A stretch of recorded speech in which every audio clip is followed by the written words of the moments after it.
10 years, what have you given me? I am praying every day. The crown is leaving this family because of you. Please, Ejiofor. Get away from me, get out. In the village of Umuaga, a respected man named Mazi Ejiofor married a woman named Enyidiya.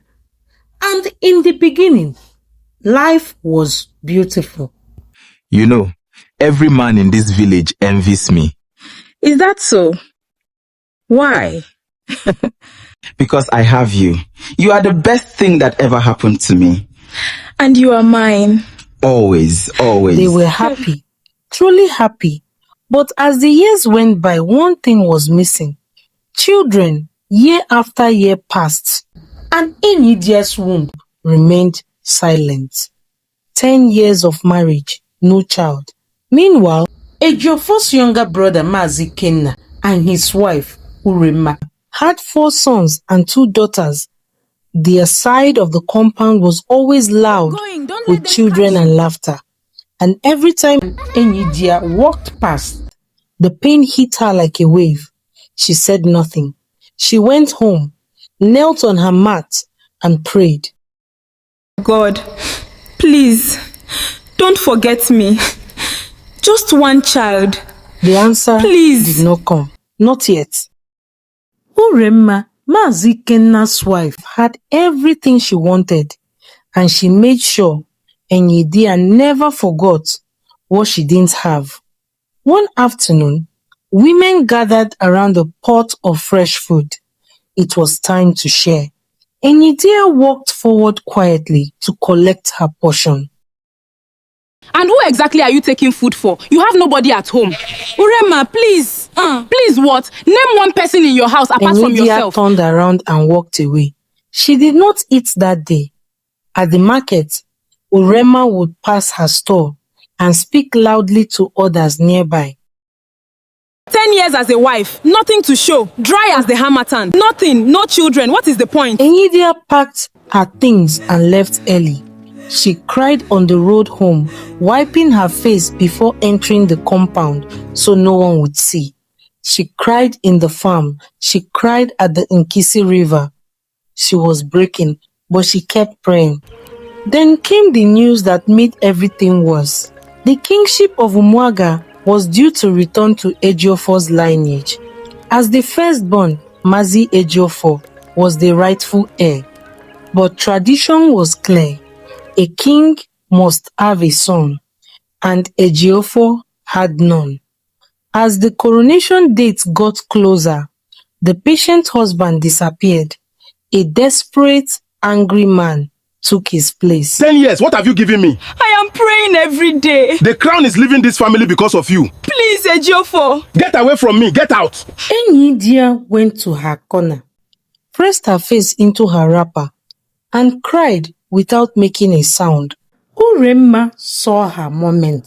She went to Ejiofor's ubi, sat across from him, and arranged her face into something that looked like concern. My brother, I feel for you. A great man like you. You deserve children. This woman has had 10 years, yet nothing. It is clear now. What are you saying? Take another wife. I know someone, her lineage is fruitful. Her name is Ijeoma. You will like her. Ejiofor said nothing that day, but desperation had been eating at him for too long. Uremma kept pushing, and eventually he gave in and married Ijeoma. Ijeoma entered the compound loud and proud from day one. Together with Uremma, she turned Enyidiya's life into a daily nightmare. When Enyidiya brought food to the table, Take it away. Go and give it to your children. Wait, you don't have any. It's okay, God's time is the best. she turned and walked away. When Enyidiya sat with other women in the evening, Why is she here? What does she have to talk about? She has nothing. Exactly. when Enyidiya came forward in a gathering to collect her share, She wants her share. Who is she taking it to? Enyidiya always stepped back. She swallowed every insult, every public humiliation, every calculated cruelty. She was a woman living in her own husband's compound, treated like a stranger, and her husband let it happen. Every night, she knelt in her small corner and whispered the same prayer. Chim, I know you haven't forgotten me. Please, don't leave me here like this forever. 2 months after Ijeoma married Ejiofor, she fell pregnant. She made sure the whole compound knew it. 2 months. Just 2 months and see. Some of us don't need 10 years. Enyidiya said nothing, but 3 months later the pregnancy was lost. Grief should have silenced Ijeoma. Instead, it turned her into a weapon. She stormed out of her room with red eyes and pointed straight at Enyidiya. You did this, jealous witch. Because you have nothing, you destroyed mine. Ijeoma. God knows I would never do that. Shut your mouth. You killed my baby.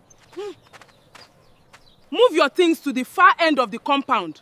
Stay there. Enyidiya, who had done absolutely nothing, was banished to a corner of the compound, alone, away from everyone.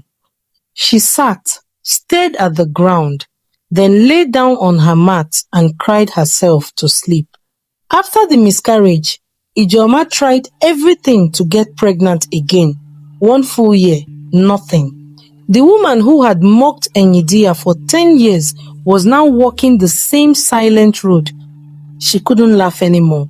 She was living the very thing she had used to humiliate another woman.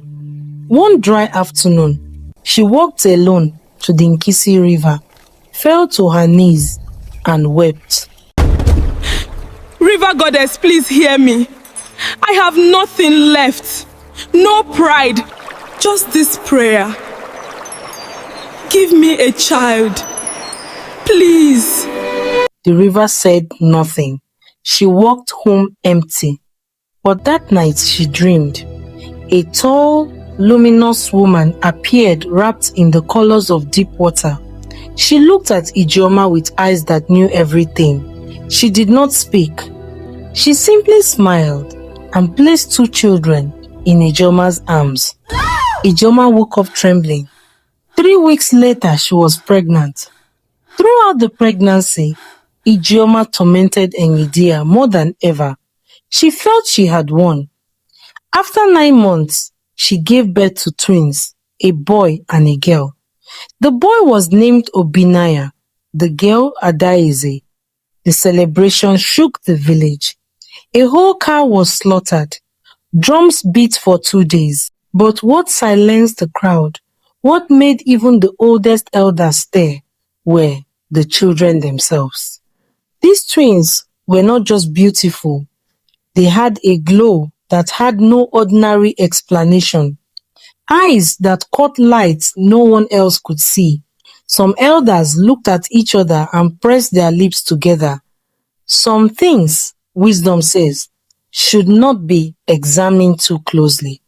As the twins grew, the difference between them became impossible to ignore.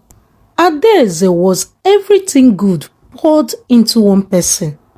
She cooked, cleaned, fetched water, all without being asked. She was warm to everyone, including Enyidiya, whom her own mother treated like a dog. Sometimes, she would quietly sneak food to Enyidiya's corner. Mama Enyidiya, please eat. Don't go hungry.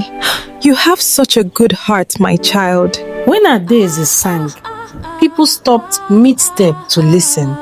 When she danced, she moved like water, effortless and complete. She won every competition in the village. Kings from neighboring towns came just to see her. She had a supernatural charm. You met her once and you loved her for life. Obinaya Was the opposite. Stealing, drinking, fighting, causing trouble everywhere he went. Then, after all those years, God answered Enyidiya. She gave birth to a son, She named him Dike. the strong one. No big party, no slaughtered cow, just a woman alone in her corner, holding her baby boy and weeping tears she had saved for a decade. You came. You actually came. Chim. You did not forget me, Imela Dalu. Dike grew into something remarkable, sharp, disciplined, responsible, and because of that, Ijoma and Obinaya hated him so much. Every crime Obinaya committed in the village was placed on Dike's head. It is that boy. He is dragging this family's name to the ground. Ejiofor believed it. Enyidiya watched the trap Close around her son and made a decision only a wise mother makes. In the night, she went to a respected priest in a neighboring village. Take my son, teach him, let him learn the white man's knowledge, keep him safe. You don't have to beg or cry, child. God will look after your son. Have faith. Thank you, Father. Go in peace. When Ejiofor found out, he raged. You sent my son away without telling me. I am protecting him. From who exactly? Biko, don't be angry. I am sorry. You are running from discipline. You want to spoil him. You want him to be scolded. Ijoma smiled behind a closed door. She thought it was over for Enyidiya. She was very wrong. Years passed. Ejiofor grew old under the weight of his wrong choices. The crown had already gone to another family. Obinaya had given him nothing but shame. On his deathbed, he called for his son. The crown left this family because I had no son at the time. I'm begging you, please change. Take it back. Papa, promise me you will get the crown back to this family. I promise, Papa. Ejiofor closed his eyes for the last time, and something in Obinaya closed with him, and something better opened. The change was complete. He stopped drinking. He apologized publicly to the village humbly, with his face in the dust. He made things right wherever he could. He took a good wife, treated her well, and worked hard every day. Slowly, the village began to trust him, and the elders began discussing the crown. Adaeze has grown into a woman so beloved that kings and princes came from everywhere to ask for her hand. She turned every one of them away until she met Prince Ekene of Umuaga. They loved each other completely. A plan was made.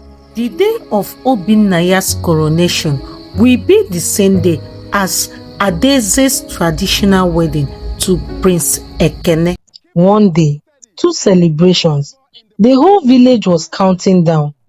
Mazi Ikenna, now standing as head of the family, directed preparations with great energy. The compound smelled of pepper soup and roasting meat days before the event. Everyone was ready. The morning arrived with a sky so clear, it felt like a blessing. Adaeze woke early, sat alone for one quiet moment, then walked to her mother's room.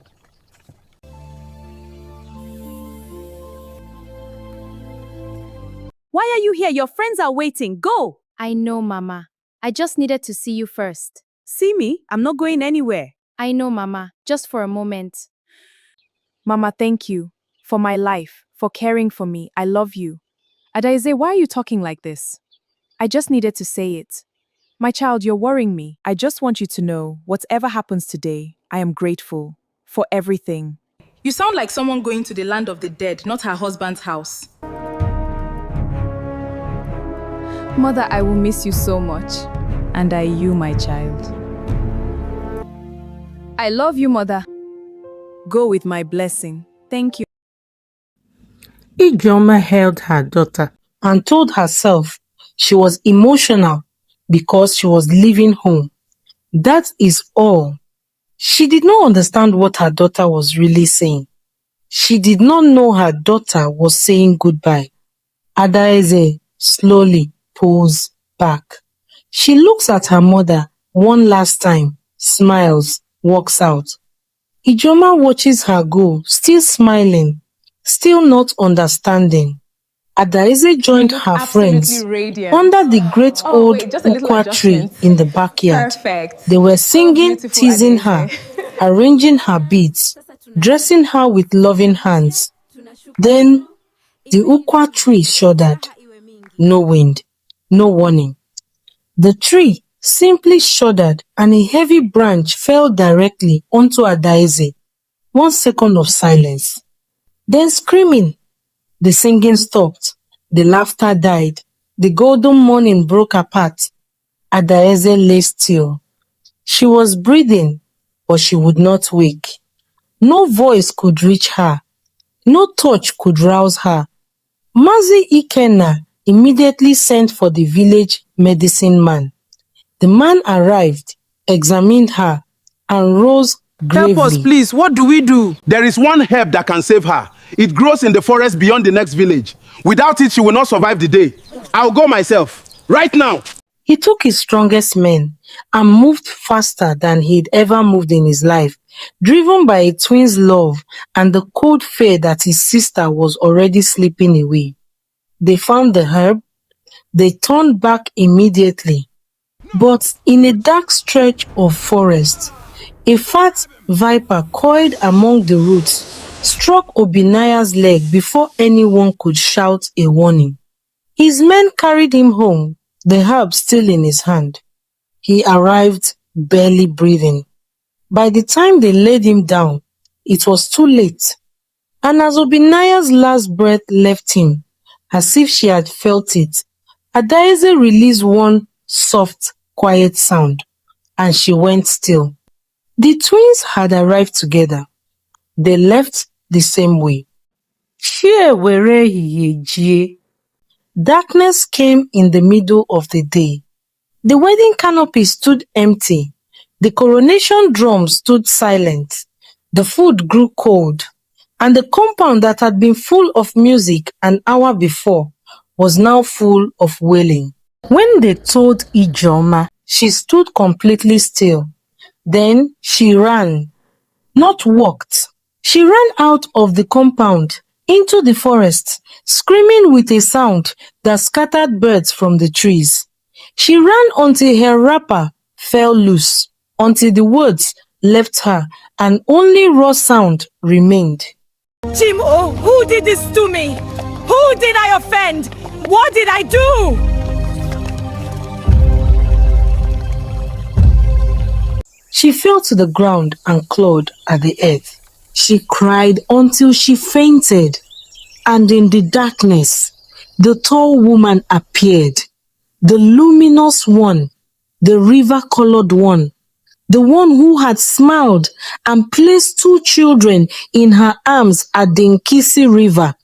She appeared now, looked at Ijoma with the same knowing eyes and smiled the same smile.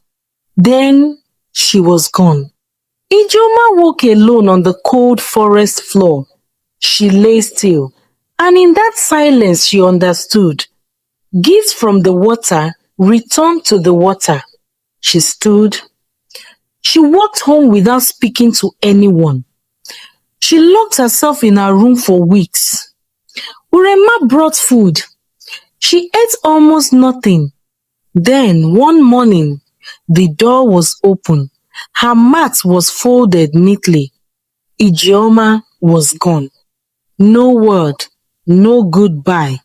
She walked out of Umuaga and out of the story forever. Few years later, a vehicle stopped at the entrance of Umuaga, still a rare sight in the village.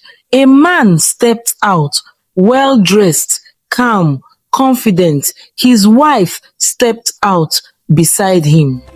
Then, from the back of the vehicle, children began climbing out.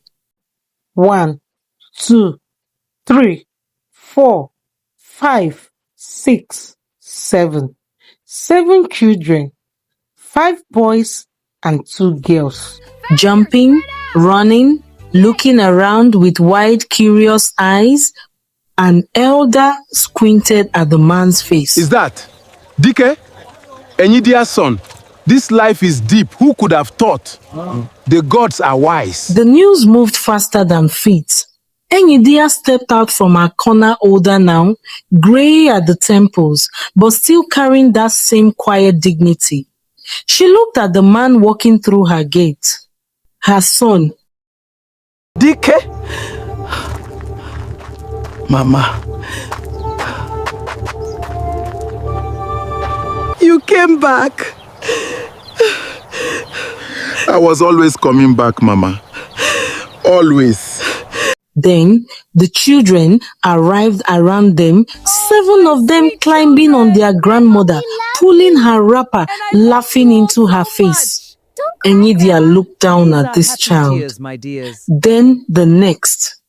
Then all 7. And something locked deep inside her broke wide open. This was the woman they had mocked at the food pot. Who are you cooking for? She now had 7 grandchildren pulling at her wrapper, asking her to cook. This was the woman they had called barren, empty, useless.